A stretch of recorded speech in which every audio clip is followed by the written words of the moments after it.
La filière du bois en Alsace pèse 3,5 milliards d'euros.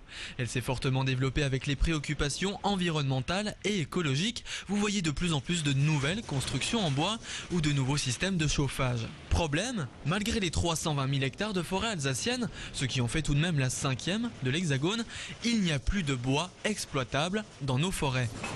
La scierie Friedrich est en activité depuis 1936. Aujourd'hui, le patron doit refuser des commandes. Il manque de la grume, il manque de la matière première. Aujourd'hui, nous sommes condamnés à presque devoir chercher le bois, enfin c'est même le cas ici, chercher le bois à l'étranger parce qu'en Alsace, on manque cruellement de matière première, de bois en grume. Il y a eu de gros investissements dans les scieries depuis 5-6 ans et aujourd'hui, la demande est 5 fois supérieure à l'offre. Conséquence, les menuisiers et charpentiers alsaciens se tournent vers les scieries suisses, autrichiennes ou allemandes.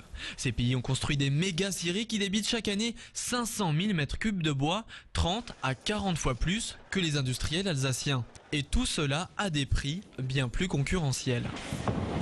Ces pays-là ont une longue tradition de la construction bois qui est chez nous beaucoup plus récente. Donc ils ont pu créer, développer ces produits, avoir des usines installées pour les produire. Alors que nous, comme le marché existe vraiment que depuis 2-3 ans, on a un peu plus de retard et les industriels sont en train de s'y mettre, mais avec une inertie, je dirais, naturelle.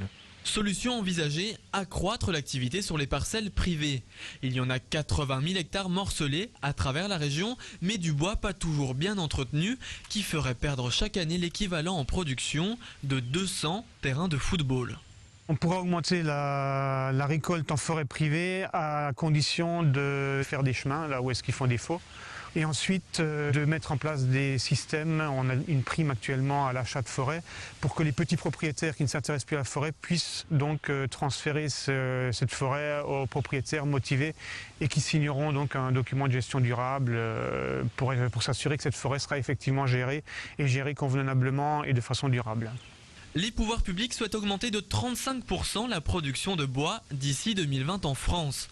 Les forestiers alsaciens doutent de pouvoir atteindre cet objectif.